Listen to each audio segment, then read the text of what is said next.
안녕하십니까. 황태순TV의 황태순입니다. 2020년 12월 26일 토요일 오전입니다. 어제 12월 25일 크리스마스 오후 1시 윤석열 검찰총장은 대검청사에 나와서 대검 차장, 그 다음에 사무국장들과 도시락으로 점심을 하면서 지시사항을 내렸습니다. 그리고 그 직후인 오후 2시에 문재인 대통령은 한 340자가량의 이른바 입장 발표를 갖다가 대변인을 통해서 했죠. 한 340자 가량 되는데 한마디로 사과 같지 않은 사과. 그리고 그러나 그 사과 그 언저리에는 윤석열 검찰총장에 대한 뒤끝도 장렬하는 그런 사과 아닌 사과를 했습니다.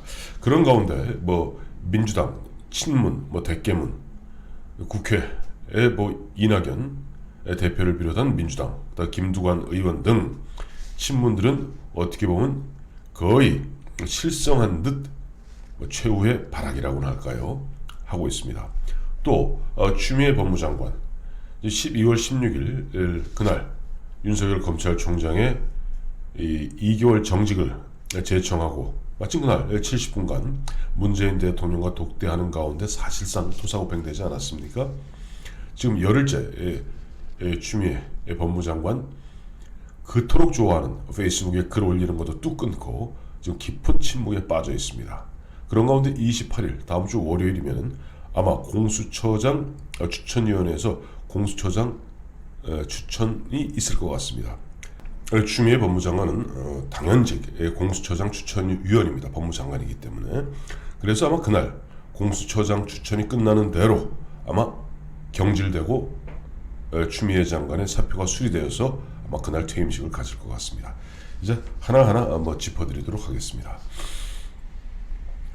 어제 그 윤석열 검찰총장은 오후 1시경 대검 청사에 나왔죠. 그래서 대검 차장, 그 다음에 사무국장, 대검 사무국장과 만나서 그동안 밀린 한 8일 동안 밀렸던 그 일들을 갖다가 챙겼습니다. 많은 사람들은 나오자마자 윤석열 검찰총장이 지금 추동력이 한마트면 떨어질 뻔했던 대전지검에서 진행 중인 원전 수사 이런 어떻게 구체적 사항을 지시하지 않겠는가라고 봤습니다만 역시 윤석열 검찰총장은 선이 굵습니다. 지금 어제 휴일임에도 불구하고 25일 크리스마스에 나왔던 가장 큰 이유는 뭐냐니까 지금 동부구치소인가요? 거기에 보니까 아마 확진자가 한 500명 가량 나온 것 같습니다. 그러니까 이 코비드19 즉 코로나 이 사태에 대비해서 지금 이 검찰총장으로서 이와 같은 상황을 갖다 한번 챙겨야 된다 하는 그런 측면에서 휴일임에도 불구하고 대검 차장 그 다음에 사무국장을 불러서 하나하나 일을 챙겼던 것 같은데 어제 딱 3가지만 지시했습니다. 첫째, 이제 각종 수용시설 등등등이 있지 않겠습니까? 그와 같은데 방역과 안전 확보에 만전을 기하라. 너무나 당연한 이야기죠. 지금 동부 구치소에서 상당수의 확진자가 나오고 있는 이런 분위기에서 물론 교정 관련은 사실 법무부 소관입니다만은 어쨌든 어떤 미결수들을 갖다 주로 모아놓고 있는 구치소 거기에 대검의 검찰총장으로서 방역과 안전 확보에 만전을 기하라 얘기하는 것은 정말 선굵은 이야기입니다. 두 번째는 보면은 중대 범죄를 우선 수사하고 소환 조사를 줄여라. 그렇죠. 아무래도 보면 이렇게 저렇게 사소한 경미한 사항까지도 일일이 청사로 소환하게 되면은 이 코로나19 문제가 있지 않겠습니까? 그래서 아주 중대 범죄는 우선 수사하되 소환 조사는 줄이고 가급적 영상이라든지 등등의 방법을 통해서 수사를 하라. 그야말로 민생을 갖다 우선 생각하는 윤석열이었습니다. 세 번째, 그러나 그럼에도 불구하고 변호사의 접견 교통권은 이건 헌법이 보장하고 있는 것이기 때문에 아무리 코로나19가 창궐한다 하더라도 변호사의 접견 교통권은 최대한 보장하도록 만전을 기하라 라고 윤석열 검찰총장은 굵직굵직한 3가지 지시를 내렸습니다. 그런 가운데 어제 보니까 좀 나오는 이야기는 원래 당초 24일 밤 10시에 크리스마스 이브죠. 그때 이제 윤석열 검찰총장이 서울행정법원에다가 이제 제기했던 정지 2개월의 징계 집행정지 신청이 인용되지 않았습니까? 그때부터 시작해서 거의 꼬박 어제 오전까지 거의 밤을 새다시피 하면서 문재인 대통령과 청와대 참모들이 수기에 수기를 거듭했다고 합니다. 과연 어떤 입장을 취할 것인가? 그 부분에 있어서 참모들은 노영민 비서실장을 비롯한 참모들이겠죠. 여기에서 지금 섣불리 문재인 대통령이 사과를 하면 안 된다. 그러면 검찰개혁은 물 건너간다. 밀린다. 하는 그런 어떻게 보면 좀 옹색하고 옹졸한 그런 입장을 취했던 것 같습니다. 그런데 문재인 대통령은 어쨌든 인사권자인 내가 대국민 사과를 해야 된다. 라고 한 것까지는 좋았습니다만 사과를 하려면 시원하게 사과를 해야지 사과인지 벤지 감인지 대충지 모를 사과 아닌 사과하면서 구체적으로 뭐가 잘못됐다는 얘기도 없어요.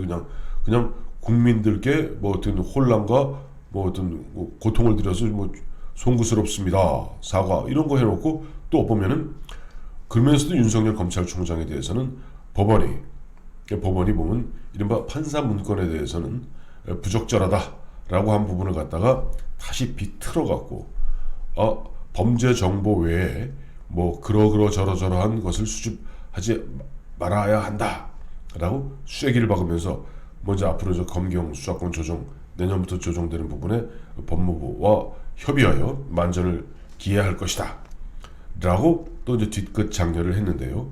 그러자 지금 보면 어제 같은 날이에요. 어제 동시에 다 벌어진 일입니다. 이낙연 민주당 대표는 당 최고위원들과 법사위원들하고 이제 긴급 회의를 열어서 비공개입니다.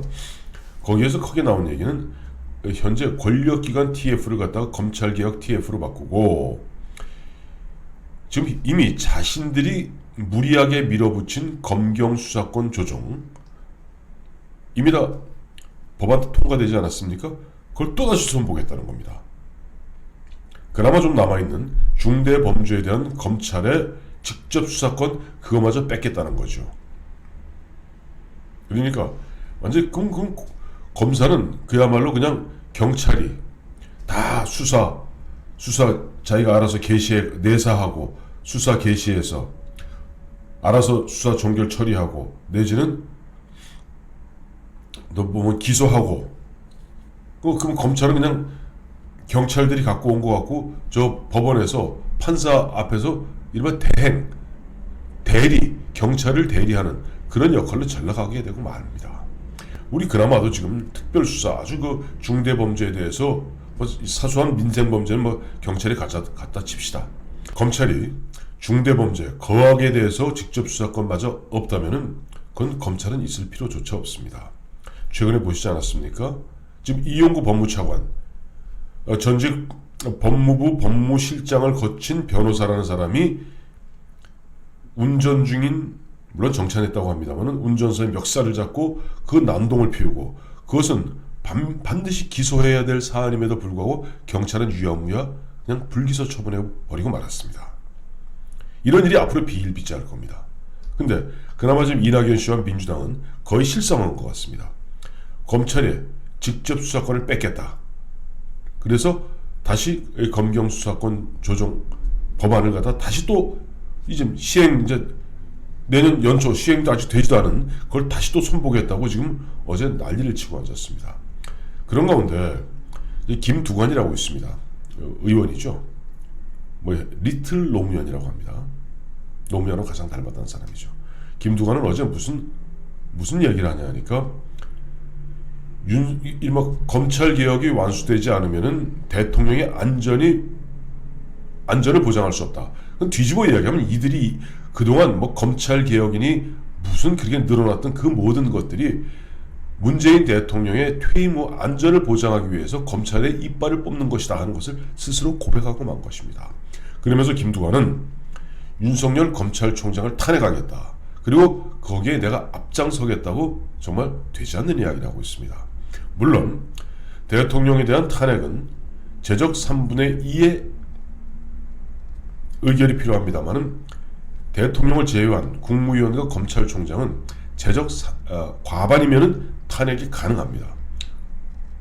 자, 윤석열 검찰총장이 무엇을 잘못했길래 갑자기 밑도 끝도 없이 탄핵하겠다고 나오는지, 그야말로 친문들, 대깨문들, 이들이 최후의 발악은 정말 목불인견입니다. 예, 그런 가운데 요즘 보니까 이제 경국지추란 말이 또 유행하는 것 같습니다.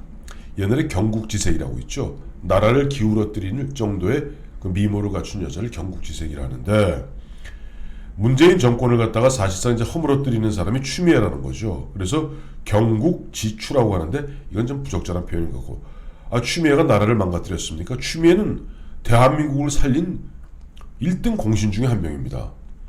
추미애가 드루킹을 갖다가 밝혀내지 못했던들, 지금 김경수나 지금 문재인 두 발 쭉 뻗고 지난 2017년 대선 때 그 1억 개에 달하는 댓글을 달았던 그 선거법 위반 까맣게 잊어먹고 두 발 쭉 뻗고 있지 않겠습니까? 그러니 추미애 덕분에 드루킹, 김경수를 감옥에 보낼 수 있었으니 그야말로 경국지추가 아니라 나라를 살린 그런 추미애죠. 또 올 한 해 동안 윤석열을 찍어내겠다고 온갖 무리수를 다한 끝에 결국은 윤석열을 갖다가 살렸고, 윤석열을 살린 그보다 본질적으로 상식을 살렸고, 법치주의를 살렸고, 민주주의를 살리는데 일조했으니 경국지추란 말은 좀 과한 이야기 같고, 다만 경문지추는 맞는 것 같습니다. 문재인을 갖다가 허물어뜨린 추미애는 맞는 것 같습니다.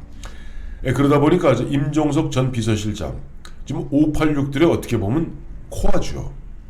임종석 전 비서실장 갑자기 뜬금없이 어제 큰 단단한 눈덩어리로 머리통을 맞은 것 같다라고 얘기하면서 이제 막 악을 쓰기 시작합니다. 그러면서 결론은 이제 문재인 대통령은 이제는 우리가 지켜드려야겠다. 그들이 공포에 질린 겁니다. 사실상 그들이 무슨 그렇게 문재인 대통령한테 애정이 많겠습니까? 이른바 386 운동권들, 자기들만의 나라를 만드는 바지저고리 내지는 자기들의 도구로 썼던 것이 문재인일 뿐입니다. 다만 문재인이 허물어지면 자신들도 무너질까봐 이제 공포심에 질린 겁니다. 그러면서 그 모든 책임을 1차 추미애 법무장관의 무리한, 그리고 진짜 세상 물정 모르고 날뛰었던 추미애에게 1차 책임을 묻고 있고, 2차는 노영민 비서실장을 비롯한 청와대 참모들에게 책임을 묻고 있습니다. 임종석 아시겠습니다만은 문재인 정부의 초대 청와대 비서실장이죠. 네, 2대가 이제 노영민 씨입니다만은, 노영민 씨도 운동권입니다만 노영민 씨는 이른바 긴조 세대, 즉 유신, 반유신 투쟁을 했던 그때 운동권이고, 임종석을 비롯한 현재 국회를 장악하고 있는 운동권들은 주로 보면은 1986년, 7년 그 무렵에 태동되었던 이른바 전대협, 때로는 그 일부는 주사파입니다. 그 전대협 중심들, 전대협 1기, 이인영, 2기, 오영식, 3기, 오영식은 의원 아니에요. 임종석 등등등, 그때 함께 뛰었던 우상호, 이런 전대협 멤버들이 지금 386들이 지금 장악하고 있는데, 그들이 보기에는 노영민, 이것만 해도 자기보다 한 7, 8년 선배인, 이른바 반유신, 반파쇼 했던 노영민이 이제는 날려버리고 다시 자신들이 무엇을 해보겠다는 그런 헛꿈을 갖다가 여과 없이 피려가는 것 같습니다. 어쨌든 윤석열 검찰총장을 갖다가 다시 복직시키는데 가장 큰 기여를 했던 것은 서울 행정법원입니다. 1차 조미연 판사, 이번에 홍순욱 판사, 두 분 다 부장판사죠. 이와 같이 상식에 기반한, 정말 상식적으로 우리가 납득할 수 있는 판결을 내림으로써 그야말로 허물어지고 하마터면 사라질 뻔했던 법치주의와 민주주의의 어떤 다시 회생의 조짐을 만들었다 라고 봐야 될 것 같습니다. 감사합니다.